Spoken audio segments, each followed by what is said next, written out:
Hi, Marc Warnke here with PackGoats.com.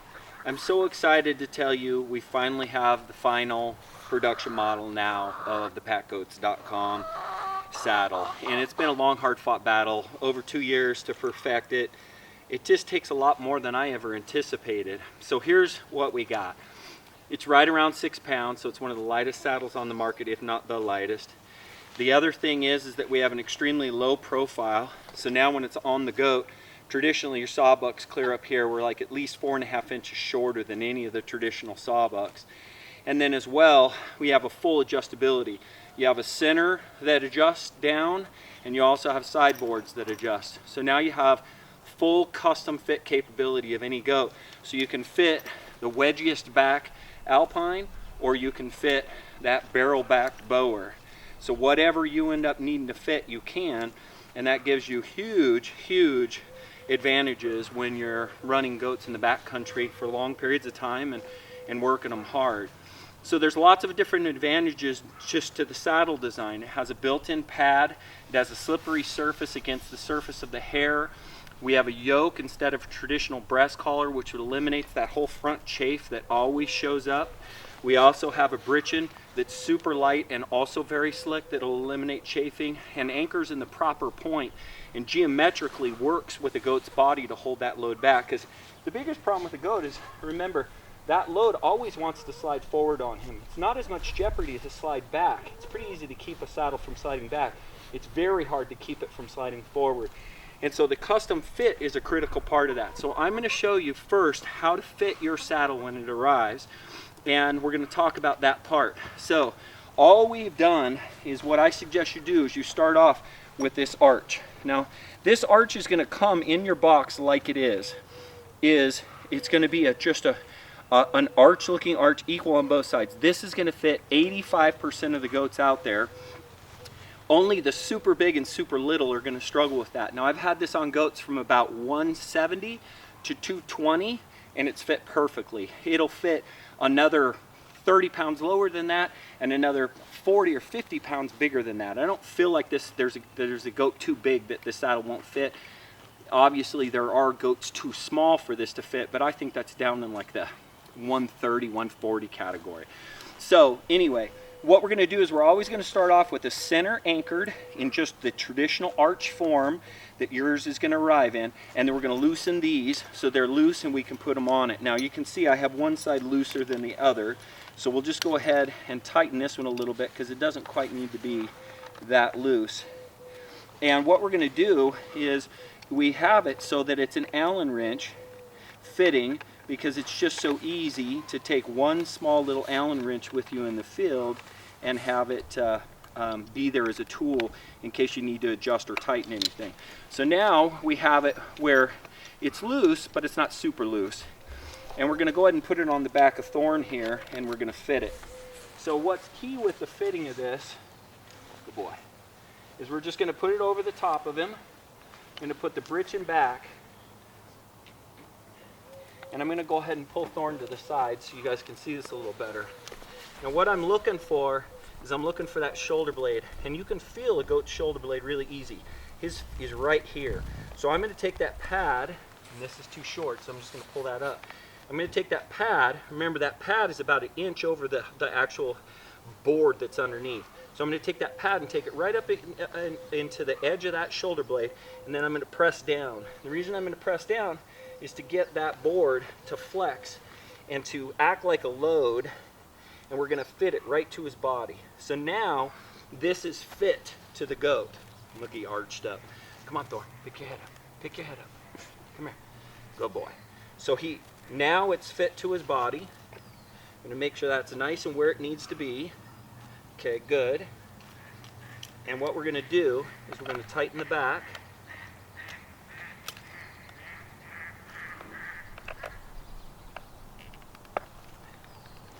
And then we're going to tighten the other side.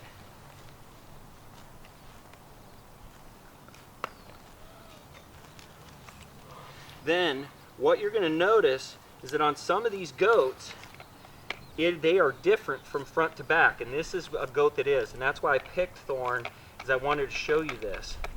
So we're going to tighten the front now with pressure. Now all we have to do is get it in place. And once it's in place, we can get the final tightening off of him. Okay, so there it is. So now we'll pull it off. Now look, here is the amazing part of this. If you actually look, this is wider towards the back than it is a front. Some goats are like that, some aren't. Some are very symmetrical.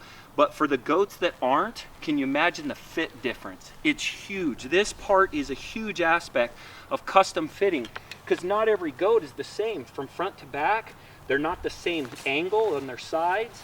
This is a goat who happens to have a little bit bigger back end, and this saddle can complement that. So now I'm going to take this shape and I'm going to accept that this is how that goat is, and I'll tighten everything down.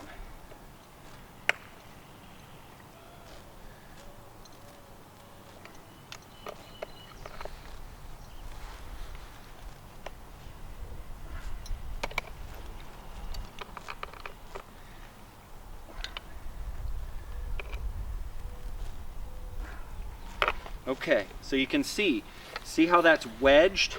He is a wedge-shaped goat. I find that it's about 1 out of 3 goats I've put this on has this kind of shape. And it's so important that we're fitting these goats properly, and any saddle that is just rigid cannot do this. So this is a huge, huge important part for you to understand.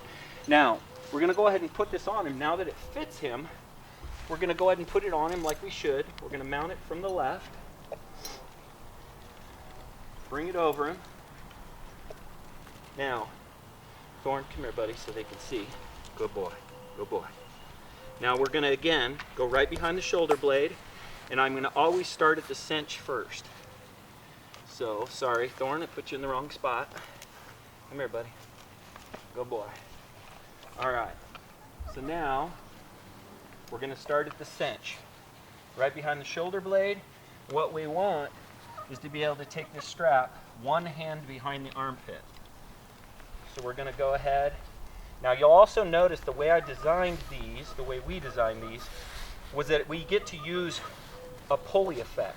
Because we didn't just take it from there to there, we have mechanical advantage, making it easier to put this in place.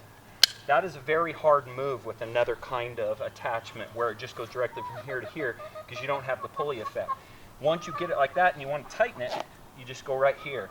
Now, with this kind of fitted saddle, we don't have to get all crazy tight, which helps our goat breathe, helps the saddle fit better, they're more comfortable, and also if you look, most saddles, the problem with them is this attachment point is clear back here. So what ends up happening is we're either trying to mount it too far back or we're trying to angle it up. And if we angle it up, what ends up happening is that as that goat walks with it, it'll slide back, the saddle will slide forward, and you'll begin to wear on his shoulder blades. So that's the problem. So that's the front cinch. The back cinch is really simple, and you don't want as much pressure on this back cinch. This back cinch is really to hold the back end of the saddle down and to help distribute weight a little more evenly among the saddle. So you don't go all crazy tight on that one. It's just kind of, it's just kind of finger tight. But you can see both are still on the sternum.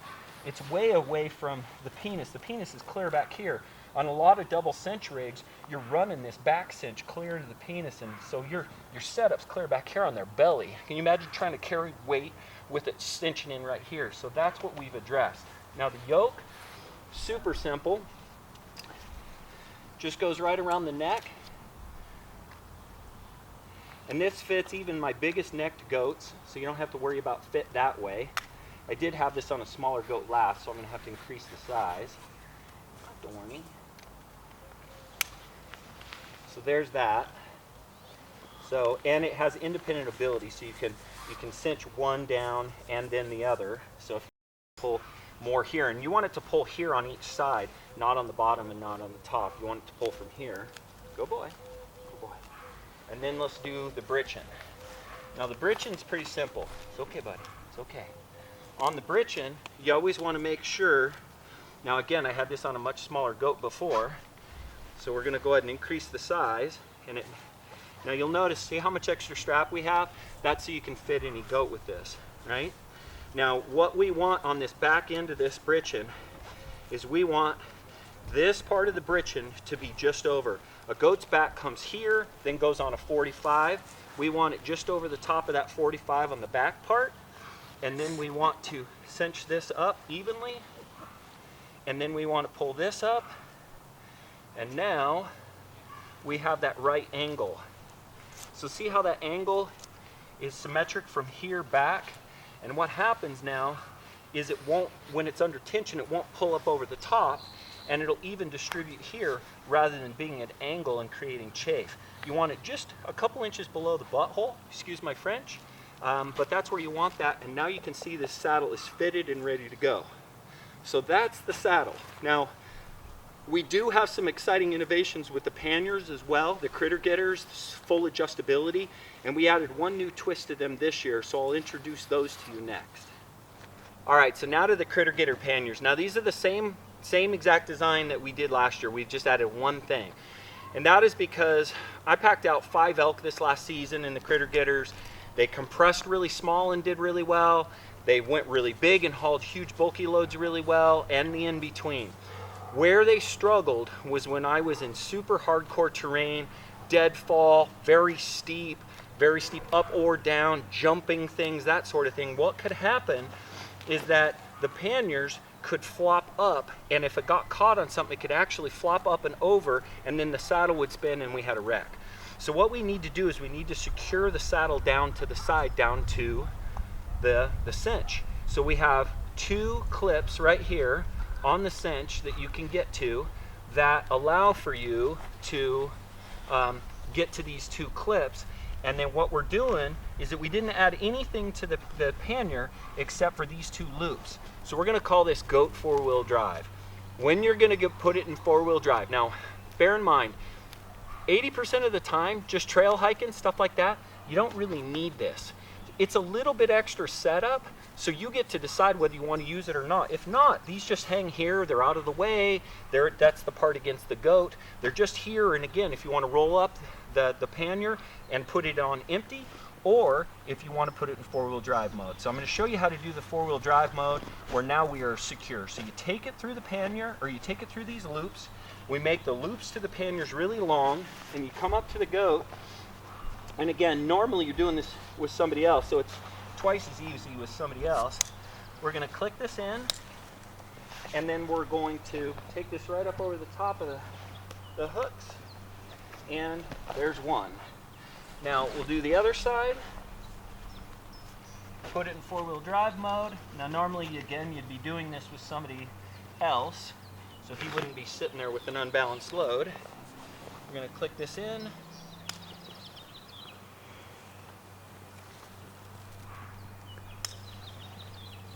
And then we're going to take it over the top, hook it to the opposite side.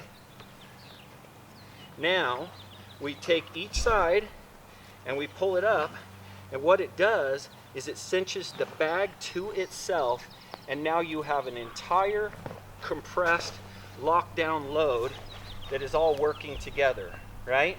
So when things move, they move, but they have a certain point that they can actually come up and it can't flip over. Now the other thing, the last piece, is this piece. So this is an additional security measure that compresses down and brings that load off of the goat's ribs. So when you have a really heavy load, one of the problems is you're squishing your goat with your load. So you pull this top cinch to kind of compress it back out so it's not squishing them, and that weight is going down. The other thing I like about this dual strap system on top is that if I know, good boy, if I know I have a very steep descent, I can actually take these and swap these to the back, and I can even take this and swap this clear to the back or underneath this arch to make sure that I really hold it down in case I'm dealing with a really sloppy load that I don't want coming forward. Now look how secure that is to come forward. If I want to do the same in reverse, I just do the same in reverse, and I can reconfigure these that quickly to keep that load from ever being able to move. So you guys, I'm so excited. If you actually look at how this sits on the goat with a pannier, traditionally with a crossbuck, we'd be clear up here. Now everything sits down, it's compressed, it's low, it's They can go under things with it. They're not going to get chafed on the back end. They're not going to get chafed on the back end or front end. They have a custom fitting saddle to their individual body that you just set once. And once it's set, that's that goat saddle. So super exciting time for goat packing. I'm super excited to allow the pre-orders. Now just so you know, this is kind of a down and dirty video, just so that those of you who are ready to put in your pre-orders can watch a video and know what you'll be getting. I'll have more elaborate videos in the future, but again, what we're gonna do for those of you putting in your pre-order and getting them now, for this little kind of 1 month window, because that's what it's gonna take us to get them to you. You're gonna put in your order, and you're not gonna really get this saddle for, I think you should plan on 2 weeks to 4 weeks before it arrives, and that's based on how many order, and whoever orders first is first in line. All that stuff is really, really close. We're ready. So when you see this video, I suggest you put in that order.